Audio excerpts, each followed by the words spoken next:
दोस्तों, यह उपाय पंडित जी ने अपनी अभी की ही श्री शिव महापुराण की कथा में बताया है। जी, इस उपाय को आज हम आपको बहुत अच्छे से समझाने वाले हैं। इस वीडियो को देखने के बाद इस उपाय को समझने के लिए आपको कोई और वीडियो को देखने की जरूरत नहीं पड़ेगी। तो चलिए दोस्तों, उपाय को शुरू करते हैं।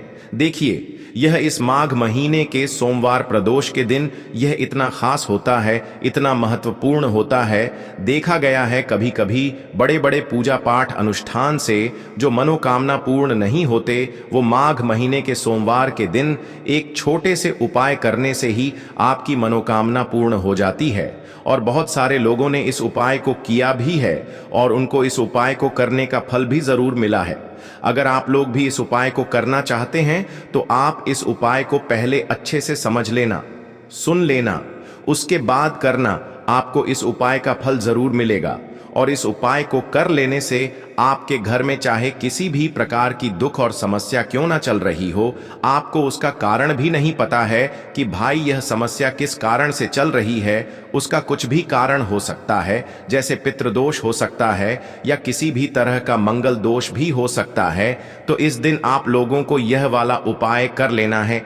ये एक ऐसा उपाय है जिस उपाय को अगर किसी विशेष दिन पर किया जाए तो भाई उस विशेष दिन का जो है वह तो हमें मिलता ही मिलता है, पर हमने उस दिन पर इस उपाय को किया है तो हमें उससे भी बड़ा फल मिलता है और फल बहुत जल्दी मिलता है, क्योंकि आप इस उपाय को बहुत ही बड़े और विशेष दिन पर कर रहे हो। तो चलिए अब उपाय के बारे में बात करते हैं। लेकिन उससे पहले आप लोगों को यह जानना आवश्यक है कि आखिर यह उपाय किस समय करना है, किसको करना है और कैसे करना है। तो चलिए हम आगे आपको वीडियो में एक एक करके बता देते हैं।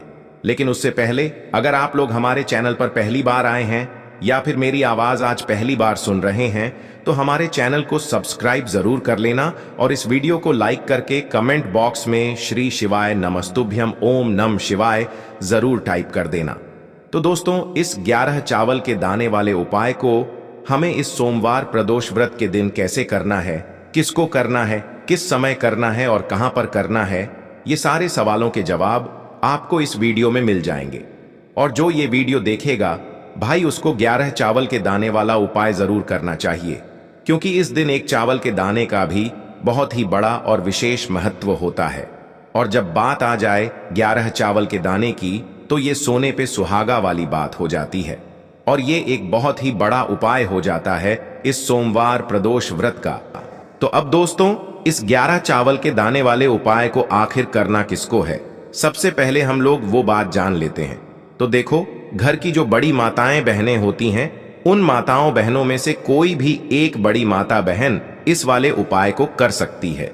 और दोस्तों, अगर आप चाहें तो अपने घर में से सभी सदस्यों को भी इस उपाय को करवा सकते हैं। अगर किसी व्यक्ति की खुद की कोई मनोकामना है, खुद की कोई दुख और परेशानी है जो कि वह अपने लिए ही करना चाहता है इस वाले उपाय को, तो वह खुद अपने लिए भी कर सकता है। बाकी अगर कोई घर में से ऐसा है जो कि अपने पूरे घर परिवार की सुख और शांति के लिए ये वाला उपाय करना चाहता है तो भाई वह भी कर सकता है, उसमें भी कोई दिक्कत वाली बात नहीं है। कहने का मतलब ये है कि इस उपाय को हर एक सदस्य भी कर सकता है और पूरे घर परिवार के सदस्य के लिए घर की बड़ी माताओं बहनों में से कोई एक माता बहन भी कर सकती है। माताएं बहनें अगर घर में उपस्थित न हो या वो यह वाला उपाय न कर पा रही हो तो फिर घर का कोई बड़ा सदस्य भी इस 11 चावल के दाने वाले उपाय को कर सकता है, चाहे फिर वह पुरुष ही क्यों ना हो, उसमें कोई भी दिक्कत वाली बात नहीं है। अब दोस्तों, इस 11 चावल के दाने वाले उपाय को हमें करना कहां पर है, हमें इसे शिव जी के मंदिर में जाकर करना है। बहुत सारे लोग प्रश्न करते हैं हर एक उपाय को करते समय क्या हम इस उपाय को घर पर कर सकते हैं, तो इस वाले उपाय को आप घर पर नहीं कर सकते हो। इस वाले उपाय को करने के लिए आपको शिव जी के मंदिर ही जाना पड़ेगा। उसके बाद में दोस्तों, जो अगला प्रश्न निकल कर आता है वो यह आता है इस उपाय को लेकर कि आखिर इस उपाय को हमें किस समय करना है, सुबह के समय करना है कि शाम के समय करना है। तो देखो, इस वाले उपाय को आप लोग सुबह के समय भी कर सकते हो और शाम के समय प्रदोष काल में भी कर सकते हो। अब अगर आप पूछो कि भाई सबसे उत्तम समय कौन सा रहेगा इस 11 चावल के दाने वाले उपाय को करने का, तो हम आपसे बस यही कहेंगे कि इस उपाय को आप सुबह के समय करेंगे तो ज्यादा बेहतर होगा। बाकी अगर प्रदोष काल शाम के समय भी करेंगे तो भी अच्छा होगा, उसमें कोई भी दिक्कत वाली बात नहीं है। तो अब दोस्तों, जो अगली सबसे बड़ी और महत्वपूर्ण बात आती है वो यह आती है कि सुबह अगर हम उपाय को करेंगे तो हमें कितने बजे से लेकर कितने बजे तक के बीच में करना है, और शाम के समय प्रदोष काल में करेंगे तो हमें कितने बजे से लेकर कितने बजे के बीच में करना है। तो देखो, सुबह जितनी जल्दी हो सके आप उपाय को करने की कोशिश करना। बाकी अगर किसी कारणवश लेट भी हो जाओ, थोड़ी देर भी हो जाए, तो 10 या 11 बजे तक भी आप उपाय कर लेना, पर 12 बजे से ज्यादा देरी न हो, ठीक है? इस बात का ध्यान रखना। उसके बाद में दोस्तों, अगर शाम के समय प्रदोष काल की बात करें, प्रदोष काल का जो समय होता है वो शाम के 6 बजे से शुरू हो जाता है। मतलब शाम के 6 बजे से लेकर 7 बजे के बीच का जो समय होता है, ये समय प्रदोष काल का समय होता है। पर अभी जो मौसम चल रहा है, इस मौसम में जो है शाम बहुत देरी से होती है। तो आप इस उपाय को 7 या 8 बजे के बीच में भी कर सकते हो। मतलब शाम के 6 बजे से रात 8 बजे के बीच में आप कभी भी इस वाले उपाय को कर सकते हो, उसमें कोई भी दिक्कत वाली बात नहीं है। अब दोस्तों, यहां पर इस उपाय को लेकर एक और सबसे बड़ी बात ये निकल कर आती है कि इस 11 चावल के दानों को हमें लेना कहां से होता है, और हमें इस उपाय को करने के साथ में क्या और कुछ भी सामग्री ऐसी होती है जो शिव जी के मंदिर लेकर जानी पड़ती है।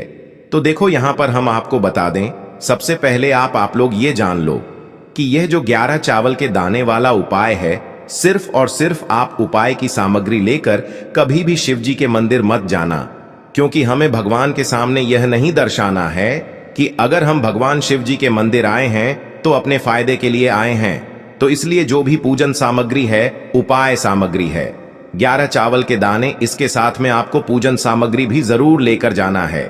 देखो, अगर सुबह के समय उपाय कर रहे हो तो सीधी सी बात है, 1 लोटा जल तो आप लेकर जाओगे ही जाओगे। वही 1 लोटा जल अगर मिट्टी का जल हो तो बहुत अच्छा रहेगा। मिट्टी का जल कैसे बनाया जाता है, इसके लिए हमने पहले से बहुत सारी वीडियोस बना दी है। आपके पास इस दिन एक आखिरी मौका रहेगा मिट्टी का जल शिव जी पर चढ़ाने का और उपाय को करने का। बहुत बड़ा आपको इस दिन फल मिलेगा। तो इसलिए इस दिन हो सके तो भाई मिट्टी का जल चढ़ाना, तो अपने साथ में कम से कम 1 लोटा जल तो आपको लेकर जाना ही जाना है। अगर मिट्टी का जल नहीं है तो घर का जल भी आप इस्तेमाल कर सकते हो। इसके अलावा जो भी पूजन सामग्री है, देखो 11 चावल के दाने ये अलग आपके रहेंगे, और जो आपकी पूजन सामग्री रहेगी वो अलग रहेगी। पूजन सामग्री में आप जो भी चीज लेकर जाना चाहे वो लेकर जा सकते हैं, उसमें कोई भी दिक्कत वाली बात नहीं है। वहीं अगर हम बात करें शाम के समय की, तो शाम के समय शिव जी पर जल नहीं चढ़ता है। इसीलिए शाम के समय आप लोग एक दीपक तैयार कर लें, जो कि गोल बत्ती का आटे का शुद्ध देसी गाय का घी का होगा, है ना? इस बात का आप लोगों को ध्यान रखना है, और इस दीपक को आपको घर से जलाकर नहीं लेकर जाना है, भगवान शिव जी के मंदिर में जाकर ही जलाना है। इस बात का भी आप लोगों को ध्यान रखना है। अब दोस्तों, यहां पर हमें इस बात को समझना है कि यह 11 चावल के दाने हमें लेना कहां से है। क्या हमें दुकान से लेकर आना है, या हमें अपने घर से लेना है, या कहां से लेकर आना है, और कौन से चावल लेना है, क्योंकि चावल भी बहुत प्रकार के होते हैं। तो देखो, इन सभी सवालों के जवाब आप लोग एक बात में सुन लो कि भाई ये जो उपाय है, इस उपाय में आपको ये नहीं देखना है कि भाई कौन से चावल है, कौन से चावल नहीं है। बस जो भी चावल ले रहे हो वो चावल का दाना सबूत होना चाहिए, मतलब साबुत होना चाहिए, टूटा हुआ नहीं होना चाहिए, कटा पिटा नहीं होना चाहिए। ये बात आपको ध्यान रखना है। बाकी आपका चावल बासमती हो या सादा चावल हो या कोई सा भी चावल हो, उसमें कोई भी दिक्कत वाली बात नहीं है। तो सीधी सी बात है कि आपके घर के रसोई घर में जहां पर आप भोजन बनाते हो, वहां पर जो भी चावल आपके उपस्थित हो, उन चावलों में से अपनी 1 कटोरी भर लेना, या 1 मुट्ठी चावल अलग से निकाल कर रख लेना, क्योंकि हम 11 चावल ही यहां पर इस उपाय में लेने वाले हैं। तो हमें यह चावल के दाने गिनकर निकालने पड़ेंगे। इस बात का आप लोगों को ध्यान रखना है। तो अपने उस चावल की कटोरी में से या चावल में से 11 ऐसे चावल के दाने आप लोग निकाल लो, जो कि टूटे हुए ना हो, कटे पिटे ना हो, जिनमें कोई दाग ना लगा हुआ हो, है ना? अच्छे साबुत चावल के दाने 11 दाने आप लोग निकाल कर रख लो और इन्हें किसी भी एक कागज की पुड़िया में या किसी एक छोटी सी कटोरी में आप लोग रख लो ताकि यह सुरक्षित रहे। आपके एक भी चावल का दाना इधर उधर ना हो और आपका उपाय भी पूरा अच्छे से हो जाए। तो भाई जैसे ही आपका उपाय की जो सामग्री है 11 चावल के दाने ये तैयार हो जाते हैं, उसके बाद मैं आपको जो भी अपनी पूजन सामग्री है सुबह के समय कर रहे हो तो 1 लोटा जल या पूजन सामग्री जो लेकर जाना चाहो उसकी भी तैयारी कर लेना। और शाम के समय जा रहे हो तो भाई अपना जो दीपक है उसे तैयार कर लेना, ठीक है। और उपाय को करते समय शुद्धता का विशेष रूप से ध्यान रखना, ठीक है। सुबह सुबह स्नान करने के बाद ही उपाय को करने की आप लोग तैयारी करना।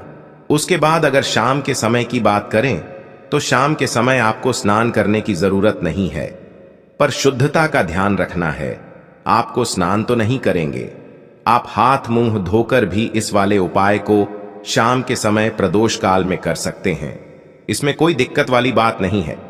तो आप अपने उपाय की पूरी सामग्री तैयार करके आपके पास ही में जो आपका शिव मंदिर हो वहां पर पहुंच जाइए।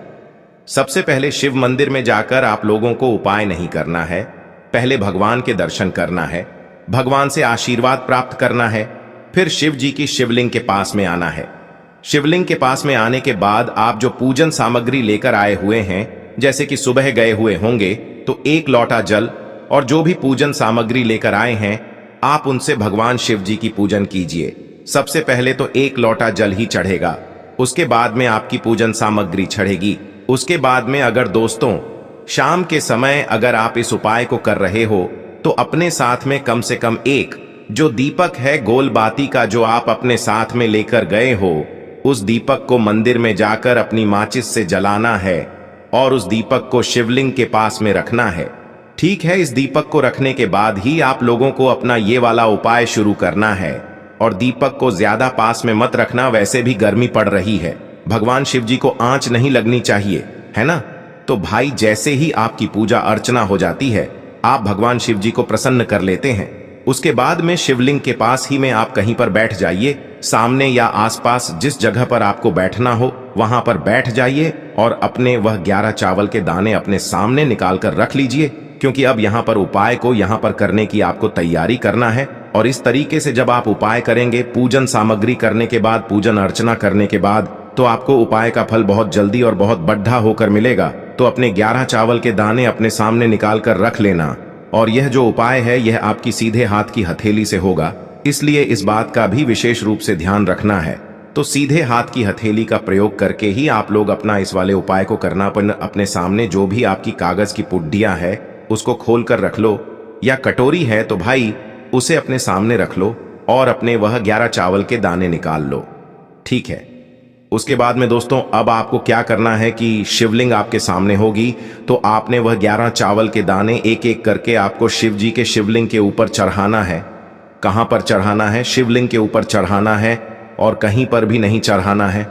आपको अपने हथेली से तो शिवलिंग के ऊपर चढ़ना है, भले ही फिर वो अपने आप जलाधारी पर गिर जाए या मतलब वहीं पर गिर जाए, उसमें कोई दिक्कत वाली बात नहीं है, पर आप चढ़ाओ शिवलिंग के ऊपर ही। तो आपको क्या करना है, अपना पहला चावल का दाना उठाना है, श्री शिवाय नमस्तुभ्यम बोलना है और शिवलिंग पर चढ़ा देना है। इसी तरीके से दूसरा चावल का दाना उठा है, शिवलिंग पर चढ़ाना है और मंत्र बोल देना है। और फिर तीसरा चावल का दाना उठाना है, श्री शिवाय नमस्तुभ्यम बोलना है और चढ़ा देना है। इसी प्रकार से आपको पूरे 11 चावल के दाने एक एक करके शिव जी के शिवलिंग के ऊपर चढ़ाना है और भगवान से प्रार्थना करते जाना है। मतलब प्रार्थना तो आपको आखिरी में करना है, पर हर एक चावल के दाने को चढ़ाते समय श्री शिवाय नमस्तुभ्यम जरूर बोलना है। उसके बाद ही में यह चावल का दाना शिवलिंग के ऊपर आपको चढ़ाना है। जैसे ही आपके 11 चावल के दाने शिवलिंग के ऊपर चढ़ जाते हैं तो भाई उसके बाद में आपको क्या करना है, भगवान से अपनी मनोकामना बोलना है। मनोकामना भी कब बोलना है? जब आपका 11 चावल का दाना आपके सीधे हाथ की हथेली में हो और आप उसे चढ़ाने के लिए जा रहे हो, श्री शिवाय नमस्तुभ्यम बोलकर उस आखिरी चावल के दाने को शिवलिंग के ऊपर चढ़ा देना और भगवान से फिर अपनी वह मनोकामना बोल देना जिस मनोकामना के लिए आप लोग अपना यह वाला उपाय कर रहे हो। जिस भी दुख और परेशानी के लिए आप लोग अपना यह वाला उपाय कर रहे हो, उसके बाद में जैसे ही आप अपनी मनोकामना बोल देते हो, आपका यह वाला उपाय पूरा हो जाता है। पर दोस्तों, उपाय को करने के बाद आप लोगों को 2 मिनट भगवान शिव जी के मंत्र का जाप जरूर करना है और मंत्र का जाप करने के बाद भगवान से एक और बार प्रार्थना करना है अपनी मनोकामना के लिए या अपनी जो भी दुख और परेशानी है उसके लिए। इसके बाद में आप लोग भगवान को देखकर, भगवान से प्रार्थना करके, उनसे आशीर्वाद लेकर वहां से उठ सकते हैं और अपने घर पर जा सकते हैं। बस दोस्तों, यहां पर यह वाला उपाय पूरा हो जाता है। इस तरीके से जो भी व्यक्ति छोटी छोटी चीजों का ध्यान रखते हुए इस 11 चावल के दाने वाले उपाय को करेगा, निश्चित सी बात है उसे उसकी मनोकामना जल्द ही पूर्ण होगी और जो भी दुख और परेशानी है वो भी बहुत ही जल्दी दूर होंगे। और दोस्तों, अगर आपको हमारी ये वीडियो पसंद आई हो तो हमारे इस वीडियो को लाइक और चैनल को सब्सक्राइब जरूर करें। हर हर महादेव। ओम नमः शिवाय।